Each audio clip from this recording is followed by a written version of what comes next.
siang Ibu Guru semuanya. Selamat siang. Perkenalkan, nama saya Lisandra Parwayan Pasaribu. Saya mahasiswa Unimed jurusan Bimbingan dan Konseling. Saya selaku koordinator, kita akan mengadakan rapat koordinasi. Sebelum kita mengadakan rapat, sebaiknya kita berdoa menurut kepercayaan masing-masing. Berdoa dimulai.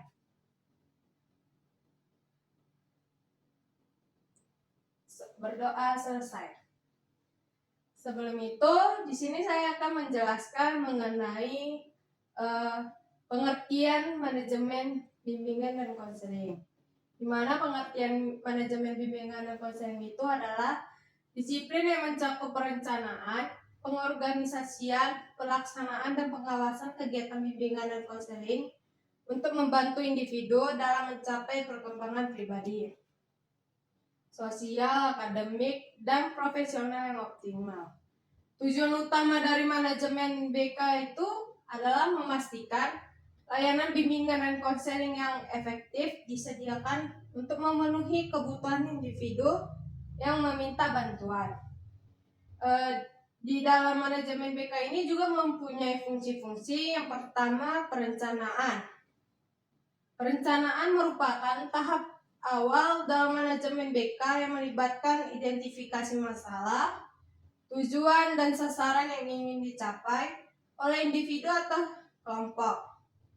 Fungsi perencanaan itu ada analisis kebutuhan, ada penetapan tujuan, ada perancangan program, dan ada penyusunan strategi. Yang kedua itu ada pengorganisasian. Pengorganisasian itu melibatkan alokasi sumber daya manusia, materi, dan keuangan secara efisien dan mendukung pelaksanaan program bimbingan dan konseling. Fungsi pengorganisasian itu ada pembentukan struktur organisasi yang dimana membangun struktur hierarkis dan fungsional yang jelas untuk mendukung penyelenggaraan layanan bimbingan dan konseling. Dan ada penetapan peran dan tanggung jawab yang dimana menetapkan peran dan tanggung jawab konselor, administrator, dan staf pendukung dalam pelaksanaan program. Dan fungsi pengorganisasian ada juga alokasi sumber daya yang dimana menetapkan anggaran, personel, dan fasilitas yang diperlukan. Dan ada yang ketiga, yaitu pelaksanaan atau pengarahan. Pelaksanaan atau pengarahan melibatkan implementasi program bimbingan dan konseling sesuai dengan rencana yang telah disusun. Fungsi ini mencakup ada pemberian layanan bimbingan dan konseling, ada pembinaan dan dukungan, dan ada pembangunan hubungan. Terus yang keempat ada pengawasan, yang dimana itu pengendalian. Pengawasan atau pengendalian dalam tahap terakhir dalam siklus manajemen BK yang melibatkan evaluasi dan penyesuaian terhadap program bimbingan dan konseling yang telah dilaksanakan. Fungsi ini mencakup ada evaluasi kemajuan, yang dimana memantau dan mengevaluasi kemajuan individu atau kelompok dalam mencapai tujuan bimbingan dan konseling. Dan ada yang kedua, evaluasi program, yang dimana mengukur efektivitas program bimbingan dan konseling berdasarkan kriteria yang telah ditetapkan. Dan yang ketiga ada perbaikan berkelanjutan, melakukan penyesuaian dan perbaikan berkelanjutan berdasarkan hasil evaluasi untuk meningkatkan kualitas layanan bimbingan dan konseling. Dengan menerapkan fungsi-fungsi manajemen BK secara efektif, praktisi BK dapat menyediakan layanan bimbingan dan konseling yang berkualitas dan berdaya guna bagi individu yang membutuhkannya. Di dalam manajemen BK juga memiliki manfaat, yang dimana manajemen BK membawa banyak manfaat seperti membantu individu dalam memahami diri sendiri, ada mengatasi masalah emosional dan perilaku, meningkatkan keterampilan sosial, merencanakan karir, dan mempersiapkan diri untuk tantangan kehidupan. Ini juga membantu dalam meningkatkan kesejahteraan mental dan emosional secara keseluruhan. Baik, setelah kita membahas mengenai pengertian, fungsi dan manfaat manajemen, di sini kita akan melanjutkan mendiskusikan. Apakah ada ibu memberi pertanyaan atau pendapat? Dipersilakan.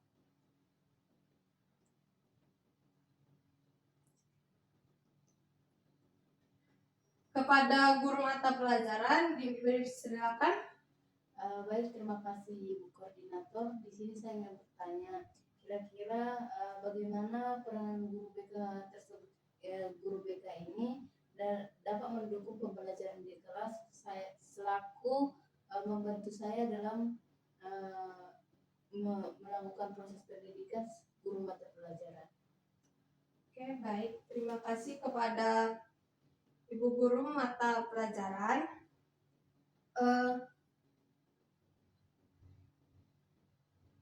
Pertanyaannya tadi mendukung pembelajaran di kelas ya. Baik, di sini saya akan menjawab. Guru BK dapat membantu dalam mengidentifikasi masalah belajar siswa, memberikan layanan konseling kepada siswa yang membutuhkan, dan bekerja sama dengan guru mata pelajaran untuk meningkatkan efektivitas pembelajaran. Guru BK juga dapat memberikan panduan dan dukungan kepada siswa dengan kebutuhan khusus sesuai dengan panduan implementasi kurikulum merdeka bagi peserta didik berkebutuhan khusus pada persatuan pendidikan. Bagaimana guru mata pelajaran? Saya ingin bertanya lebih lanjut. Kira-kira bagaimana cara saya selaku guru mata pelajaran dalam mengukur keefektifan guru BK dalam melaksanakan layanannya? Misalnya seperti melihat kondisi motivasi belajar siswa dan bekerja sama dengan guru mata pelajaran, wali kelas, dan siswa untuk meningkatkan motivasi belajar. Selain itu, juga dapat melakukan evaluasi terhadap layanan bimbingan dan konseling yang diberikan, serta bekerja dengan pihak di sekolah untuk meningkatkan efektivitas pembelajaran siswa.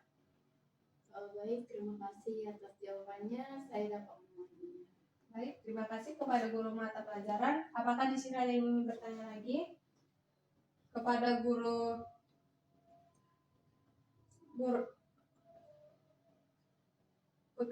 BK dipersilakan. Baik, terima kasih kepada koordinator BK. Jadi di sini saya mau mengajukan pertanyaan kepada koordinator, yaitu bagaimana strategi yang digunakan BK untuk mengidentifikasi dan mengatasi masalah yang dihadapi siswa dengan cara efektif. Baik, terima kasih kepada guru BK. Di sini saya akan menjawabnya. Strategi supaya mengatasi masalah yang dihadapi siswa secara efektif itu, misalnya strategi bimbingan dan konseling merupakan serangkaian kegiatan yang disusun secara sistematis, disesuaikan dengan kebutuhan dan permasalahan peserta. Misalnya yang pertama, strateginya dalam melaksanakan layanan, konselor atau guru bimbingan dan konseling dapat bekerja sama dengan berbagai pemangku kepentingan di dalam dan di luar satuan pendidikan. Dan strategi yang kedua, guru BK juga bertanggung jawab untuk membimbing siswa sehingga dapat memiliki kepribadian yang matang dan mengenal potensi dirinya secara menyeluruh. Itu saja. Gimana guru BK? Baik, terima kasih. Tapi ada lagi pertanyaan yang mau saya tambahkan, yaitu apa saja layanan BK yang dapat kita terapkan kepada siswa tersebut dalam proses pembelajaran ataupun perkembangan diri siswa. Misalnya guru BK itu dapat bekerja sama dengan guru mata pelajaran dalam mengatasi permasalahan siswa di sekolah. Dan yang kedua itu berkolaborasi antara guru mata pelajaran dan guru BK. Keduanya dapat membantu dalam dalam manajemen dan memberikan bantuan kepada siswa melalui layanan bimbingan dan konseling. Bagaimana Guru BK, apa menerimanya? Baik, terima kasih koordinator, saya dapat menerimanya. Baik, apakah ada yang ingin bertanya lagi? Kepada kepala sekolah dipersilakan. Terima kasih kepada koordinator yang telah memberikan saya izin untuk bertanya. Saya ingin bertanya, bagaimana BK mengelola waktu dan sumber daya untuk memberikan layanan kepada semua siswa? Baik, saya akan menjawabnya. Pengelolaan waktu dan sumber daya BK untuk memberikan layanan kepada semua siswa. Misalnya, guru BK mengelola waktu dan sumber daya dengan memprioritaskan kebutuhan siswa secara efisien. Mereka dapat menggunakan panduan implementasi kurikulum Merdeka bagi peserta didik berkebutuhan khusus pada satuan pendidikan sebagai acuan untuk menyusun program bimbingan dan konseling dan sesuai dengan kebutuhan siswa. Terus ada kolaborasi dengan kepala sekolah, guru mata pelajaran, dan orang tua juga dapat membantu dalam mengidentifikasi dan mengatasi masalah siswa secara efektif. Bagaimana kepala sekolah? Di sini saya ingin bertanya lagi, bagaimana BK melibatkan orang tua dalam mendukung perkembangan siswa? Dengan melibatkan orang tua itu dengan cara mereka melibatkan orang tua itu sebagai sumber belajar di sekolah dan berkomunikasi secara terbuka untuk membicarakan kondisi anak saat berada di sekolah. Selain itu, guru BK juga secara aktif mencari dukungan dari kepala sekolah dan orang tua siswa untuk memastikan efektivitas layanan bimbingan dan konseling. Apakah ibu guru semua ada yang ingin mau dipertanyakan lagi? Oke, karena tidak ada, kita akan akhiri rapat koordinasi ini. Sebelum kita mengakhirinya, kita berdoa menurut kepercayaan masing-masing. Berdoa dimulai.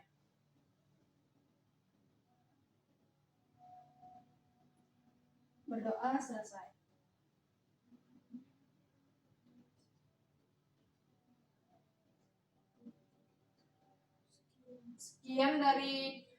Sekian dari rapat koordinasi ini. Saya akhiri. Terima kasih. Selamat siang.